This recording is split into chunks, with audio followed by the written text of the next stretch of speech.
Thank you so much. I'm pleased to be leading this meaningful conversation as part of C3 2020 Visions of a Shared Future. Our talk today will be about the Israeli film, the international cinema scene, women in film, and the American-Jewish relationship. My name is Avital Chizhik Goldschmidt. I am a journalist and editor at The Forward, previously a reporter for Haaretz, focusing largely on religion reporting. It is my great pleasure and honor to introduce Neta Riskin, an award-winning actress from Tel Aviv, perhaps best known for her role in Shtisel, who has played in television shows and films such as A Tale of Love and Justice, Shelter, The Gordon Cell, and Longing. Neta, thank you so much for joining us today. Thank you for having me. Hi.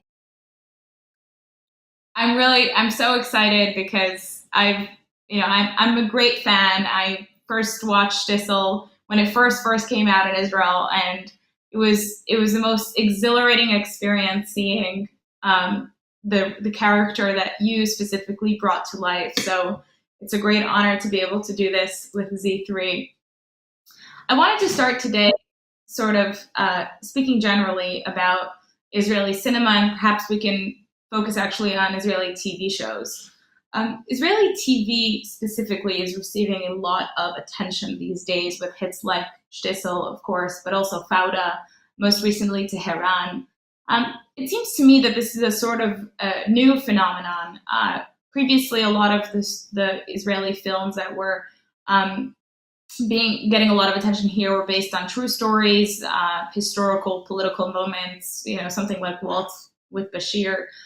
Those were the ones that tended to get attention, and it seems there's been a shift. And I was wondering if you have seen this. What is it about these stories in particular that has really captured the world's attention, thanks to many of these streaming platforms?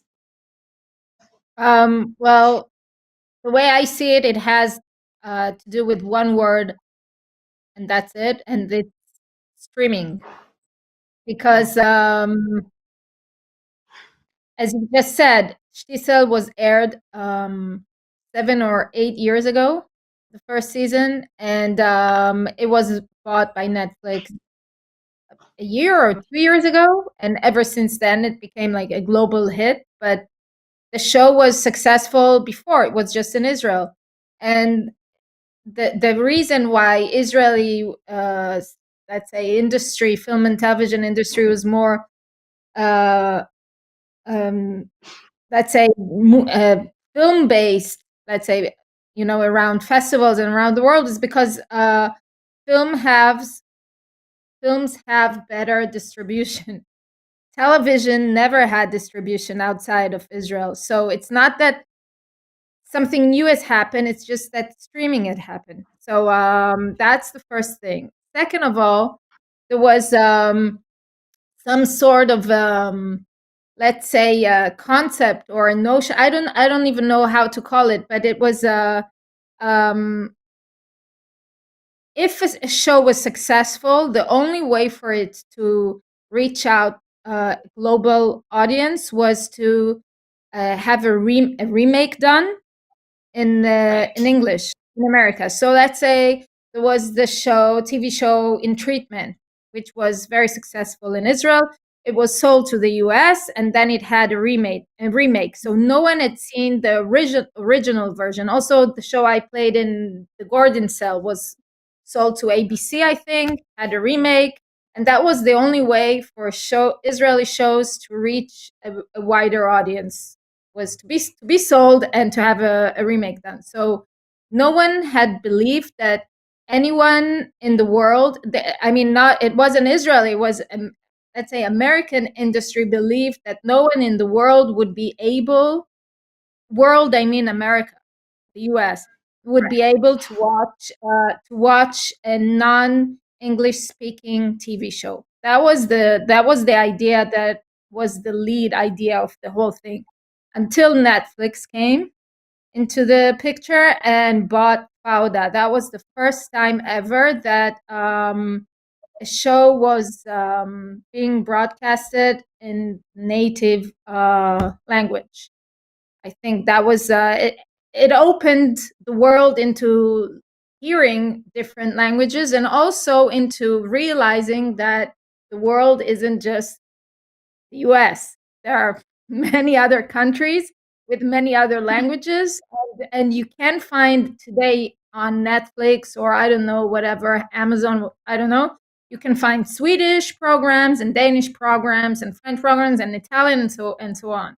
So Hebrew is just one more spoken language inside this huge and vast streaming world. So that, I think, it's not that something I will talk about the changes in Israeli film and television industry, because there were changes, but they happened much before before the world was being able to, let's say, I don't know, embrace this language or to give it acknowledgement that it existed. So that's the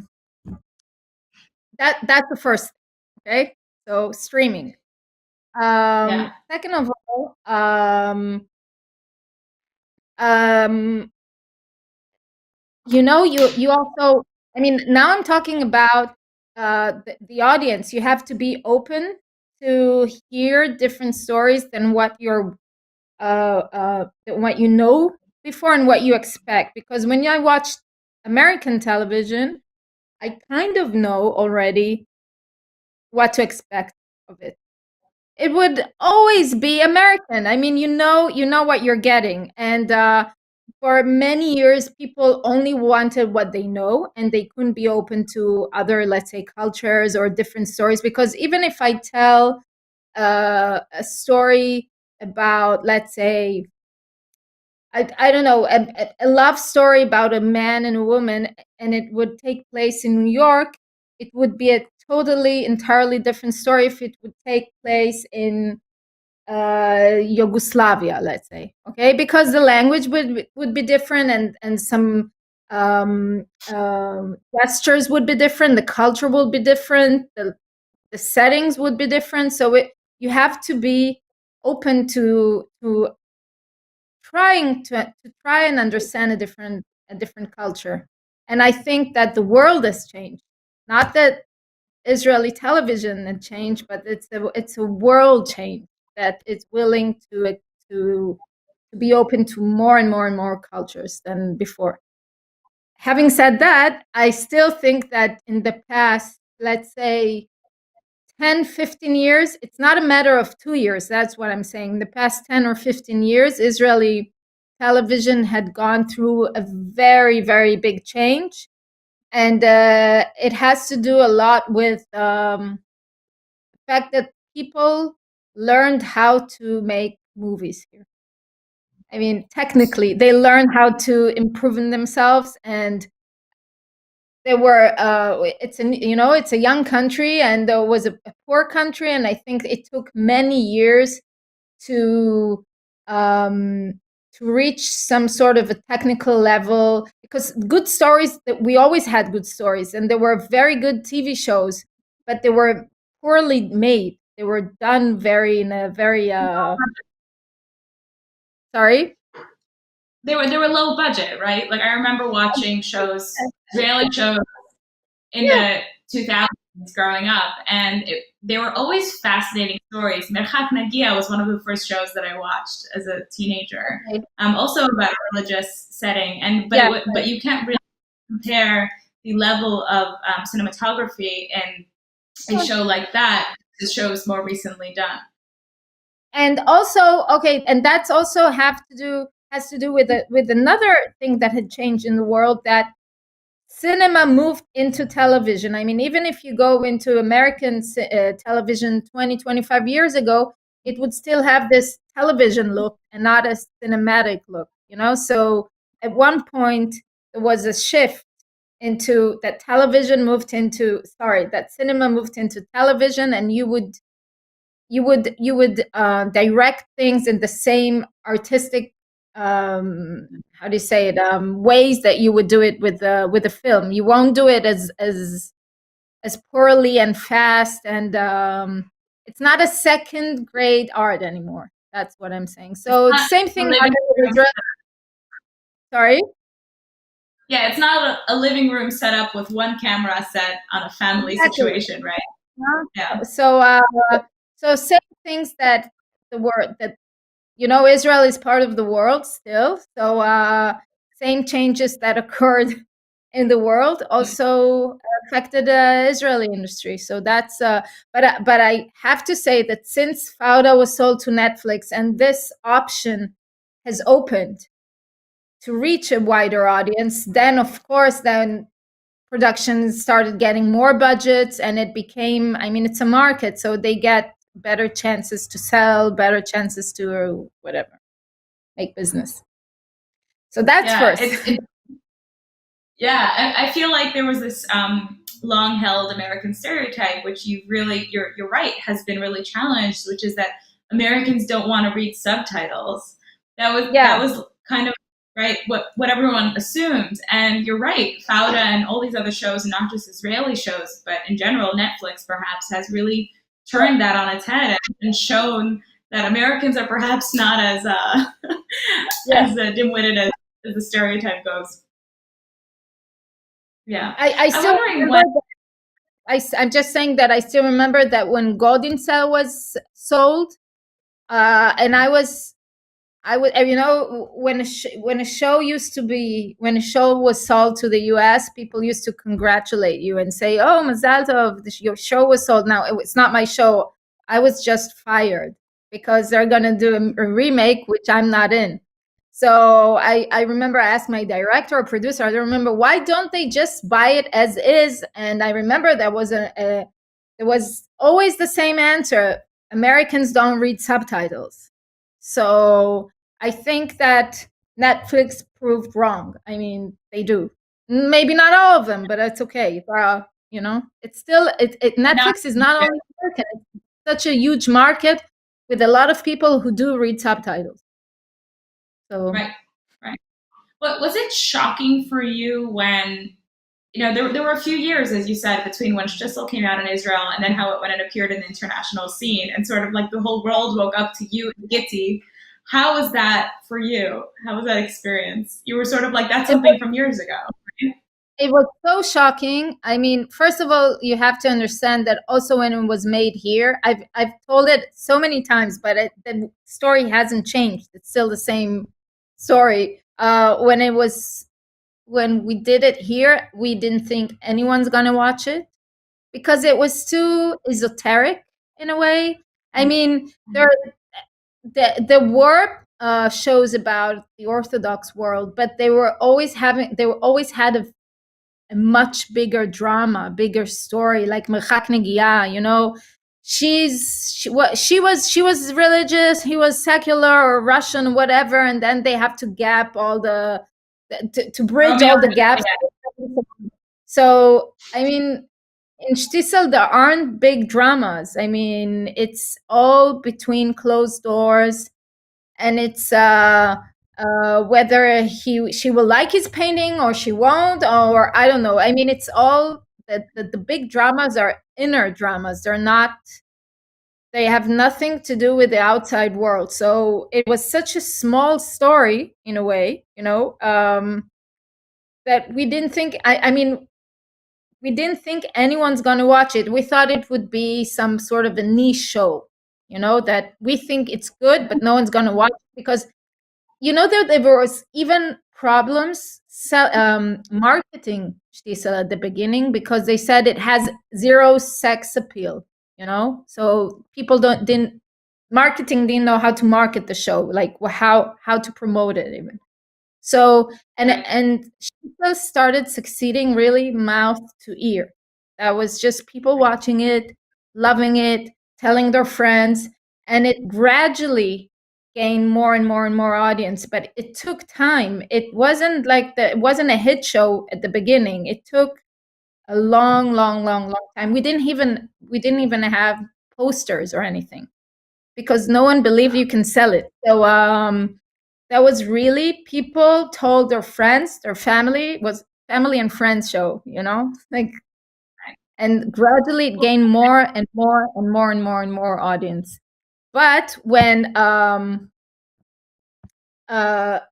think 2 years ago, and when it started, and then it also got all the prizes and very good critics, and then it gained even more. But when Shtisel was sold 2 years ago, I remember sitting with my producer in a coffee shop, and at the end of our conversation, she said, "Oh, by the way, I forgot telling you, Netflix bought Shtisel." And I said, "Yeah, it was that not important, okay?" And I said, "What? Wow, I can't believe it." And she said, "No, no, no, no, relax. It's an old show. It was already 5 years old in Hebrew about Orthodox. It's good for us having it on Netflix's shelf, but no one's gonna watch it. So, I mean, hold your horses. Nothing's gonna happen with it." And I said, "Oh, okay." And then it was a real shock for us, because, and I still don't understand, how come people who do not speak Hebrew and who are not familiar with this culture can relate to it or understand what's being said in it. I mean, I don't understand. It's such an inner it's like a private joke. I mean, not a joke, but it's a private language. So I don't know.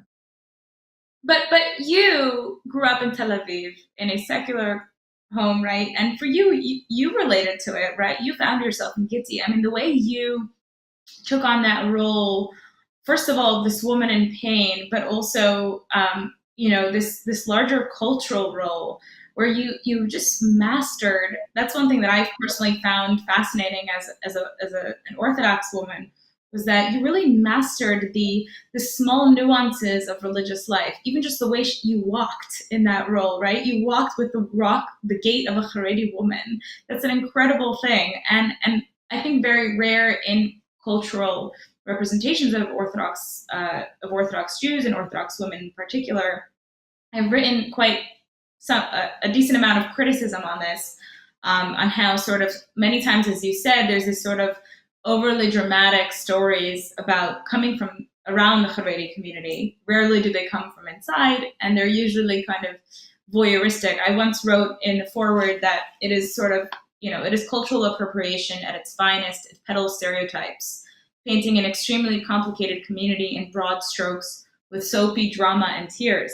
And Shtisel was the exact opposite of that. As you said, it was esoteric, it was deep, it was these sort of beautiful, small, dramas and conflicts that are, I think, very relatable, even for a secular viewer, because they're just so human.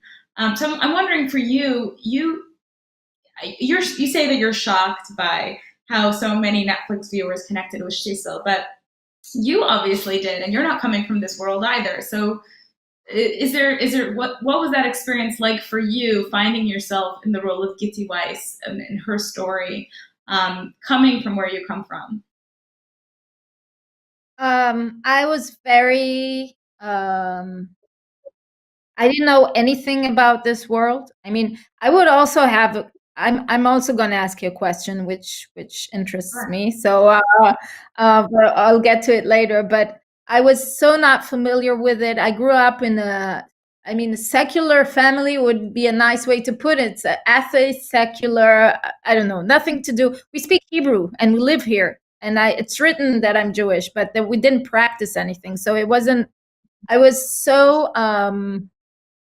It was such, also for me, this exotic land that I didn't know anything about. So, and I have to say that I was quite hesitant on taking this role, because I thought to myself, it's going to be shot in summer in Israel, which is really, I'm serious. It was hell. It was you can't even imagine. And I said, I don't want to be here in summer wearing all those clothes, and it's most of it's synthetic polyester clothes. I mean, these are real clothes of Haredi women from Mea Shearim. They went to the shops, secondhand shops, and got us all those terrible clothes. And having the wig and having, I mean, it's hot. I can't handle it. Plus, there was really also for me at the beginning, you don't want to look ugly. You want to look nice. So there was nothing in it that I said, oh, I want to do it. And then only really after I read the script and I really fell in love with it because it was written so amazingly. So I got into it, but then it was really a very long process of learning how to do it.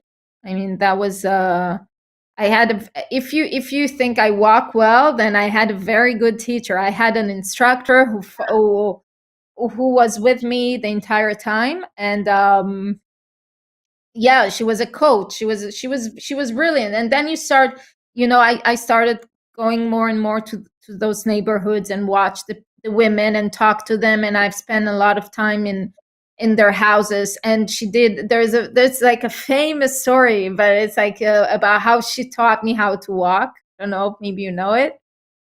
If not, I can tell you Please it. tell. I told it so many times, so okay, I'll tell it again. But the first time that I met her, I came to Mea Shearim. She was there, and I was dressed what I considered to be orthodox. I mean, a long skirt and something. And she said, "What a terrible costume." I mean, it was really bad. And then I started asking her. I thought it was. I had so many questions that were related to belief. Okay, what should I believe in? And she said, "I don't care what you believe in. I just want to see how you walk." And then I said, "What do you mean? How do I walk?" And she said, "Go there and show me how you walk." So I went to the end of the street and walked back. Then she said, "You walk really bad. We have a lot of work to do." So that was but the thing is that at that point I realized something, and that's exactly what you were talking about the previous shows about this world that were so stereotypes. They're stereotypes because the people and the characters are all the time talking about very big things like, do I believe or do I not believe? Do I have faith or don't I have any, or I don't have faith? And the truth is that uh, in everyday life, you don't ask those big questions. You just live. And when you do, it's too big. It's like a stereotype. I think I read once an interview with Jonathan Safran Foer, and uh, he was asked if he feels Jewish or when does he feel Jewish, and he said, "Look, when I take my son to school in the morning, I don't necessarily feel Jewish. When I drive the car, I don't remember 100% of the time I'm Jewish. When but what he said, when I go to a wedding or funeral, then I remember I'm Jewish." I mean, that's how we live. You don't think about, it's like both of us. Do you think every second of your life you're a woman? No, you just live. So that's Right. exactly portraying this kind of characters is just being them, and they Right. don't ask themselves such huge questions about life. They just live, and we get to look at their lives and their small problems, human problems, and then we can identify with them, I think. Right. I think you're right. I mean, I think in the Haredi world, the role of halacha, largely of Jewish law, is to infuse the every moment with something, with some sort of Judaism. When I take my children to school, I'm taking them to a Jewish school, first of all. But I'm also, today we sang about Hanukkah coming, right? So there's always, the part of the goal of the structure of religious life is to infuse the mundane moments with It, something. But you're 1000% right that big questions of faith are rarely, I think, are I mean, rare it's, in every it's a day, matter of right? behavior. It's practical way, and Right. it's a manner of behavior. I mean, it's knowing the culture. It's like, what do I do when I meet a new person? I shake his hand, right? Because I don't know why, that's what I do. But if I'm Orthodox, I won't do it, So it's learning different traits. It's learning different Right. ways of mundane behavior. I don't think about God every time I kiss the mezuzah, let's say. And Right. Or just, to say a blessing. It's not, I'm exactly. not real, no. Yeah. I'm such a saint that I'm thinking about it, right? It's just part of my routine. Right.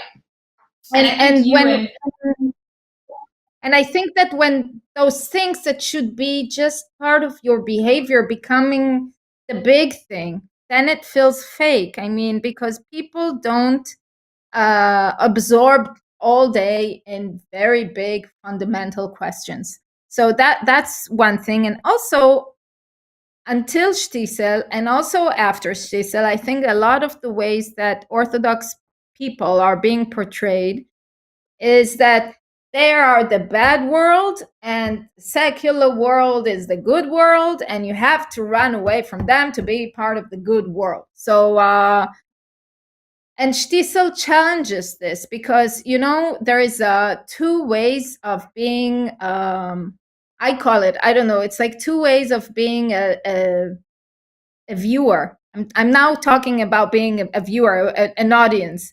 One thing, you can go to see something that is going to reassure everything you think, and you're going to feel very good about yourself. That's exactly what I thought. They're so bad, and I'm that smart, and that's exactly what I thought. I had a very good time. Thank you very much. My money was well spent. That's one way. And the other way is challenging you. I mean, you come with a pre-notion about with some idea about something, and I'm going to flip it. And you will say, oh, they're not that bad as I thought. They're different. They're also human. I mean, this is a sort of a challenging point of view, So Shtisel, I think, is very, how do I say it? It's very homey in a way and warm, but inside Spanish. lies but inside it's challenging you all the time. You think about something and it flips it, and it sort of lures you in. It's very, in a very soft way. It doesn't throw anything to your face, but even there are certain scenes that if you had taken them out of Shtisel, they could look like anti-Semite scenes. I mean, I hide my money inside Mara, my dollars Yeah. inside money, and I do money exchange with my Sifrei Kodesh. I mean, if you just cut it out, this is like, oh, look how those Jews behave. But if you know this woman's story and you know what brought her into it, you feel for her. You don't judge her. So it's all the time challenging the viewer about his own how do you say it? Notions. Exactly. Yeah. So I think you're right. I think the great television challenges its viewers, and sort of the model, the formula that was being used to describe this community, but I think others as well, other religious communities, and even in other faiths, was sort of like a Schadenfreude for secular viewers, to mhm. enjoy knowing that you have it right, right? I was wondering, is there anything about Haredi life that you found inspiring at any point? Was your perception of that world changed after this role? Anything sort of that has also, I guess, changed your life afterwards? Okay, so I I always well, I was being asked this question a few times, and I always don't like this question.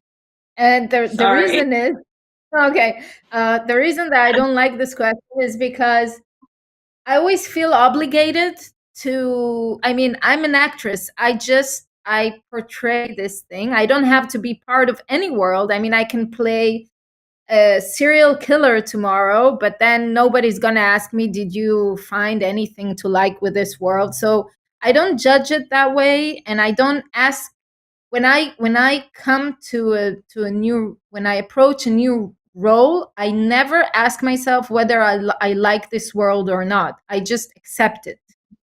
That's my new world. It's not a matter. I mean, it's like being. I would be. It's like someone would ask me, "Do you like being Israeli?"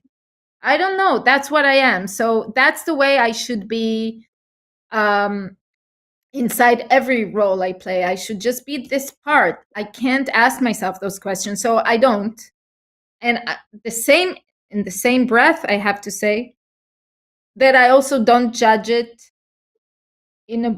I can never judge it or dislike it. It's like it's just part of me. So it's not that I've learned new things or I saw the things. I mean, it's just the same with everything. There are good parts and there are bad parts, and it's at the end of it, it has to do with people. So I met amazing people there, and I met not so amazing people there, and I met amazing people in Tel Aviv and not so amazing people in Tel Aviv. It's just people at the end. Are So people? whether if the question is did I become religious, so I didn't. I can't. It's too much for me. Okay. In the summer in Israel, it is hard. I understand.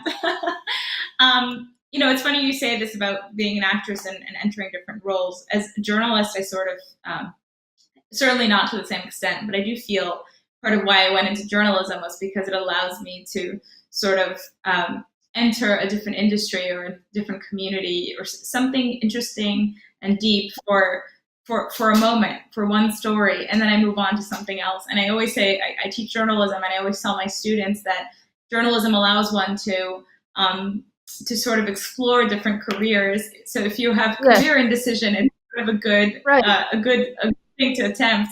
And I was amazed to also learn that you actually started off as a writer before you entered acting Yeah. at age 30, if I'm right, which is also reassuring that you started at 30. That's incredible how much you've grown. I was wondering, can you tell us a little bit about that, about what it was like to be a writer, and are there similarities for you between writing and acting? The one similarity is exactly what you said. If you don't know what you want to do in life, you should either be a writer or an actor, because then you can be a little bit of everything. I mean, you don't have to study 7 years to be a doctor, but when you play a doctor, then you learn a bit about the heart functions and everything. So it's like I know a lot about, in a very shallow way, about a lot of things. So um and yeah, it's I mean, if you can't do the same thing in your life day by day by day by day, then you should be one of those uh you should try to be part of one of these occupations. But other than that, I wouldn't suggest it that much. And yeah, that's the biggest similarity, that it's a limited in time project, so that's good for I, me. And also that I mean, I always know it ends, and it's very very a lot of people, it scares them to death, but for me it's like, oh, I'm so happy it's gonna end. So that's you first, and have second is that it's like marathon run, like I do this now and then it ends. But also that, at the end, yeah, it all deals with people. It's going inside. It's like going inside uh in a way, as a viewer, stepping inside someone else's story. So um I think both things are very similar. A lot of people find it very strange that I did it before, or wait, so sorry. They find it strange, how come you were a writer and now you're an actor and so on. But I think it's the same kind of thing in a way. Yeah. Well, you said in a Haaretz interview some years ago that you were worried that acting was not intelligent. Why do you think there is this stereotype around actors? Do Because, you sort of gendered? well, some of them aren't that intelligent. um, I uh, do. why? Because it's partly true. But yeah, I don't know. It just I don't know. I just, in my family, nobody asks you what you want to do when you grow up. They ask you what your PhD going to be about. So in a way, choosing this is a bit of not what's considered intelligent in my family, let's say. And maybe rightfully so. I don't know, because I don't have a PhD. Well, not based on your roles, that's for sure. Yeah. I, it's funny. I worked for Haaretz for some years, so I got a sense of Israeli media, and it tends to be really aggressive, specifically the gossip columns, tabloids. And I was wondering how you deal with that. How do you deal with the sort of invasive questions about your private life as an actress? And do you think that female actors face more challenges in this than male actors might? I think Israeli journalism is very invasive. I think Israelis are very invasive. I hate it, really. Look, I don't know. Am I allowed to say things about that I don't like about the place I live in? I don't like, um, Israelis tend to think of themselves as very warm people. They love to say it about themselves. I don't think they're warm. I think they're invasive. And yeah, that's what I think. I mean, I don't want someone who I don't know to see me for the first time and ask me right away, am I married? Do I have children? Why not? Can she introduce me to someone? And ask me all, it's none of your business. I mean, and I sometimes I do have a very, very, very big problem with it in Israel. I hate it. Um, and Israeli journalism is just part of Israelisms, so they are being Israeli when they ask you questions. So I did open a Facebook page a few years ago that was collecting all the newspaper covers that interviewed women, and that showed this very Ratzif. How do you say? What's happening to my English today? A very uh, never mind. Showed a line um, that all the women were asked about. Will you want to have another child? How many children do you have? That's all in the cover. And they asked. It doesn't matter if you're a judge. And let's say it was a new judge appointed to something, to some, I don't know, the court, whatever. And the title was a grandma to 3, mother of, I don't know, will be a judge.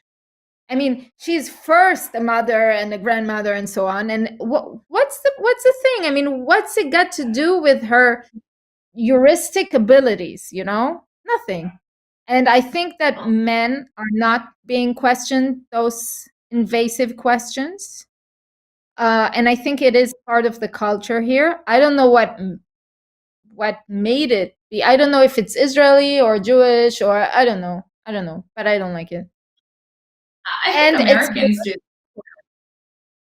I think also Israeli journalism tends to be very cruel. They like being cruel. It's a joyful thing for them. So not everything is Well, perfect here. No.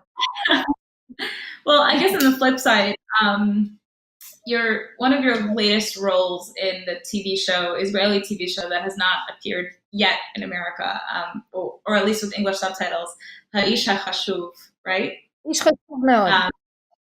Me'od, sorry. Ish Chashuv Me'od, you play an Israeli career woman who's basically living the American dream in Los Angeles.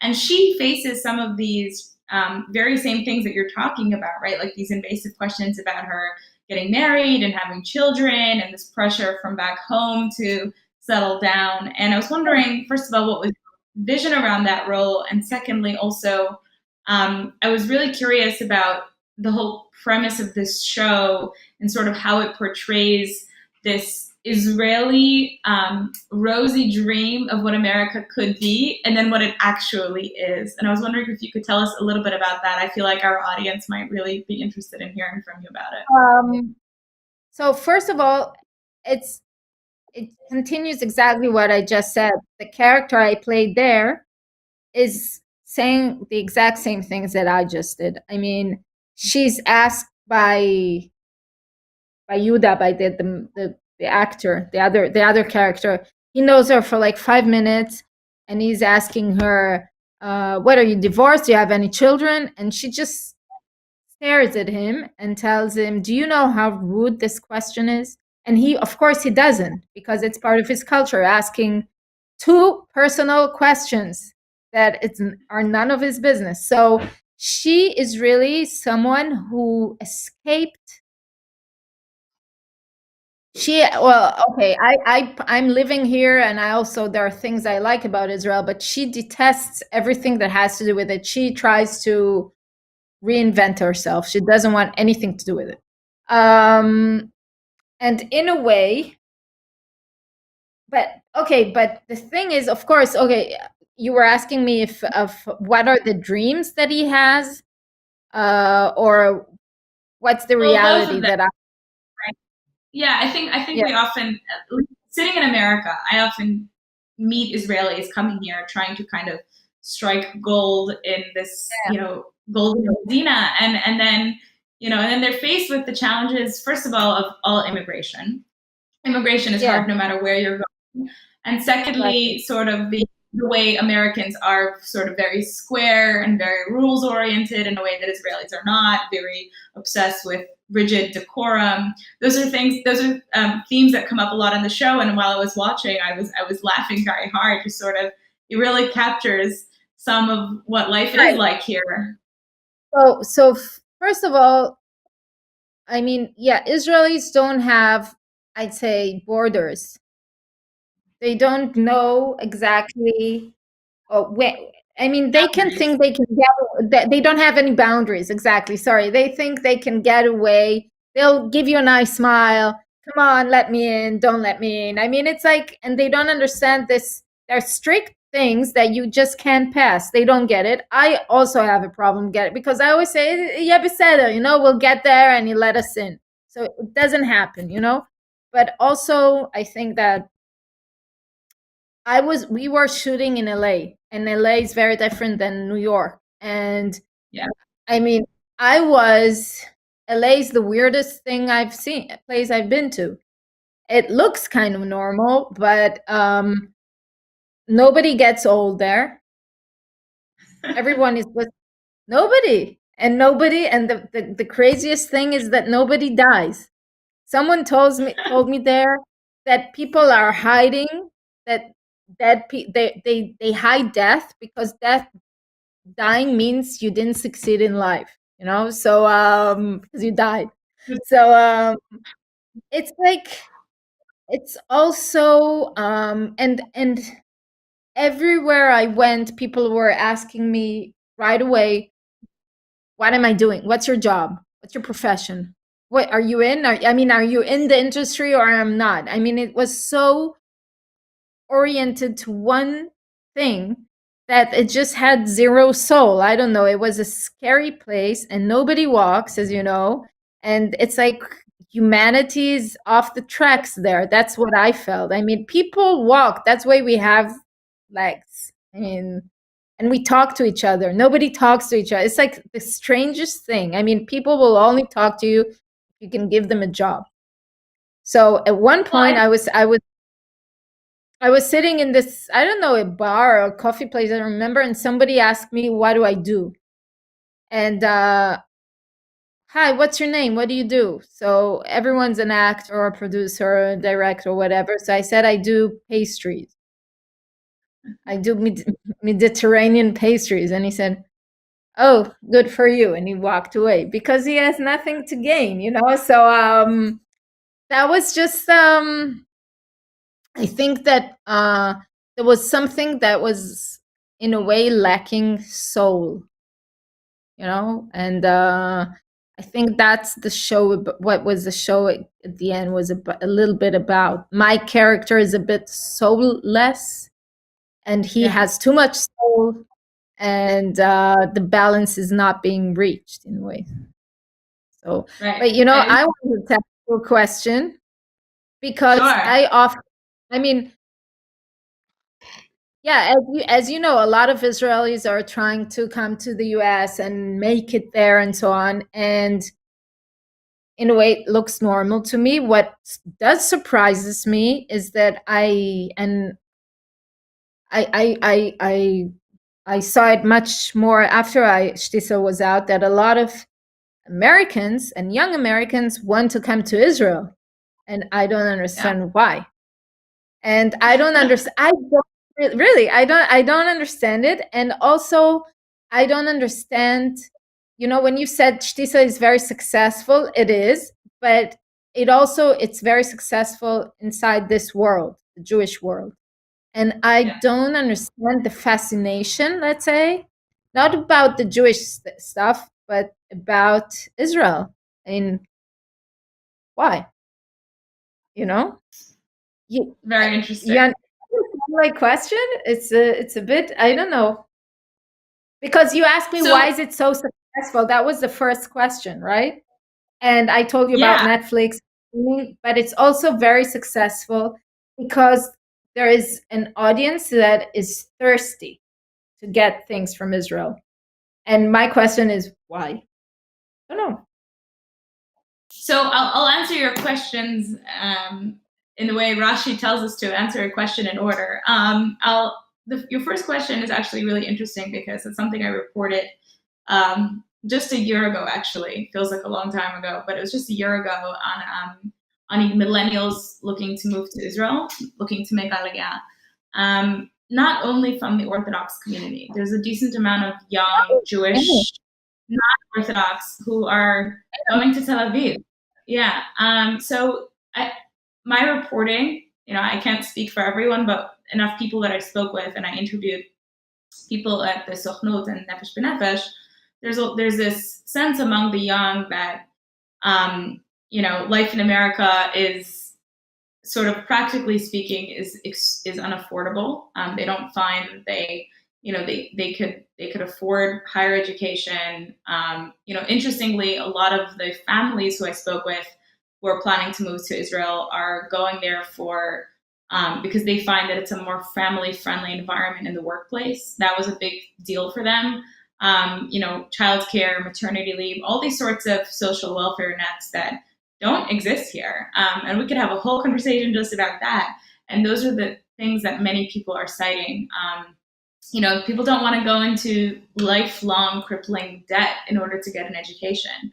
And, why are they choosing Israel over a Scandinavian country? It's a good question, but likely they feel a connection to their Yeah. heritage. So, and I think, perhaps for many people, they feel that feeling you just described in Los Angeles of soullessness. I think many people feel that way, and I certainly understand them.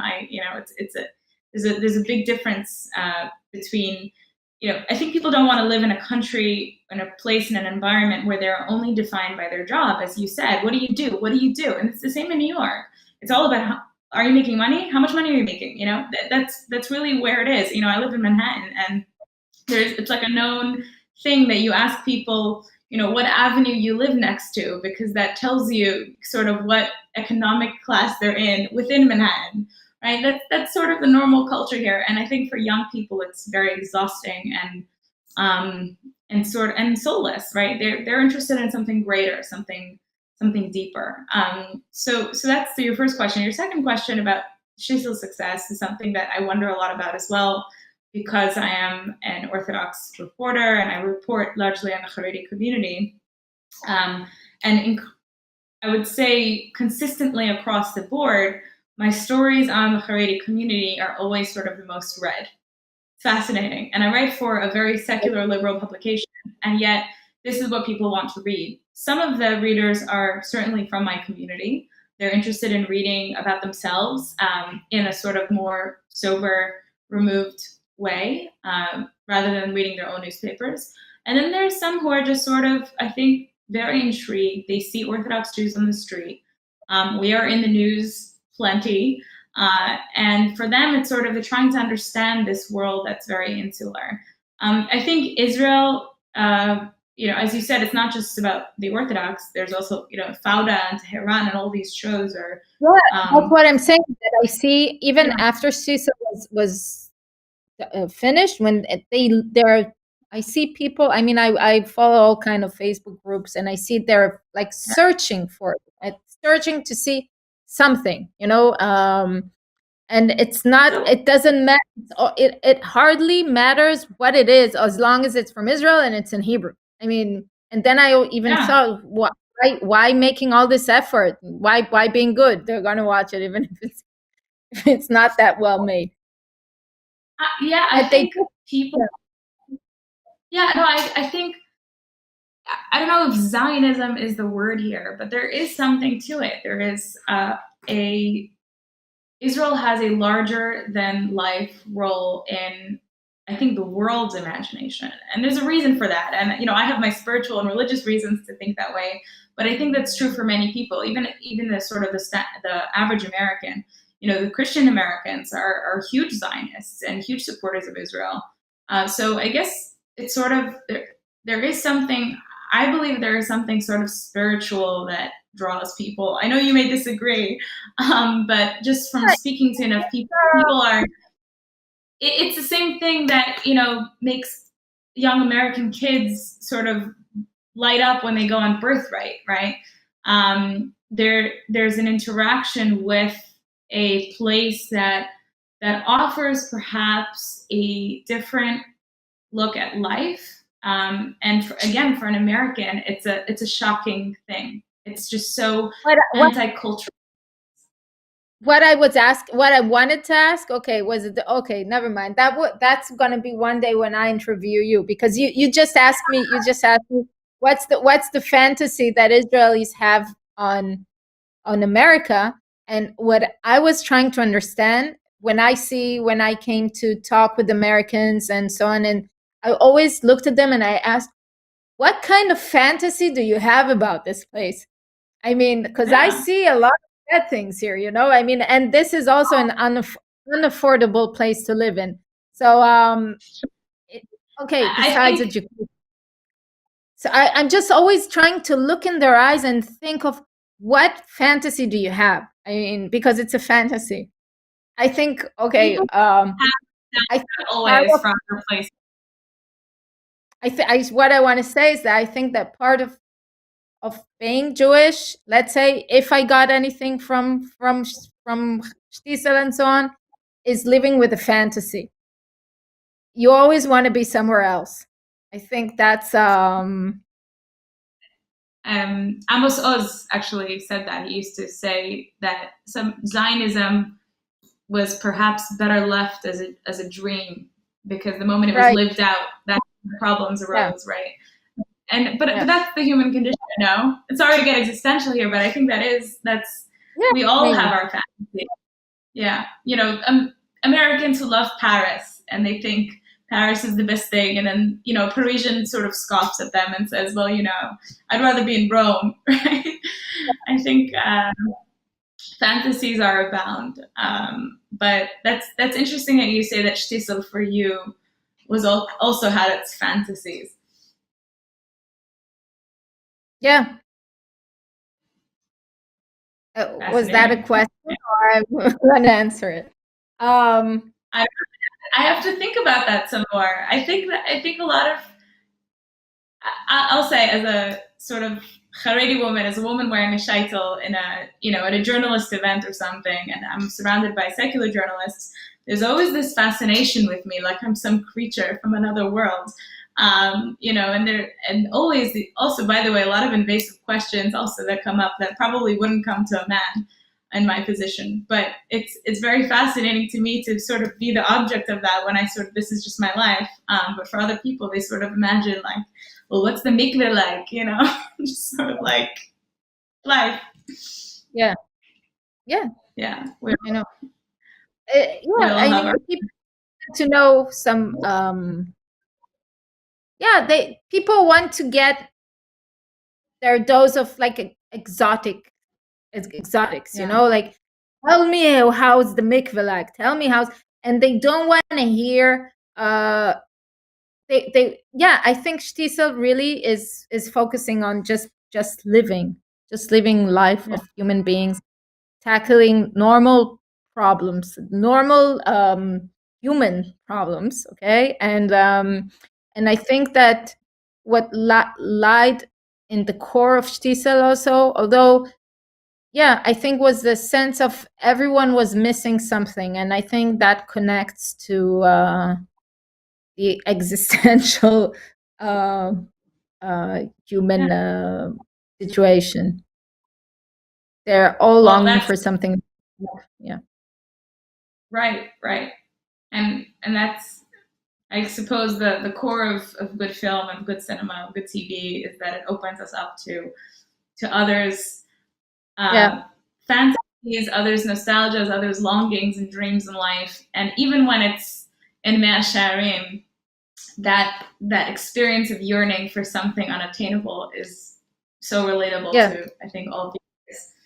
Yeah, yeah. Neta, thank you so much for this Thank wonderful you conversation. I learned so much from you. so much. Okay.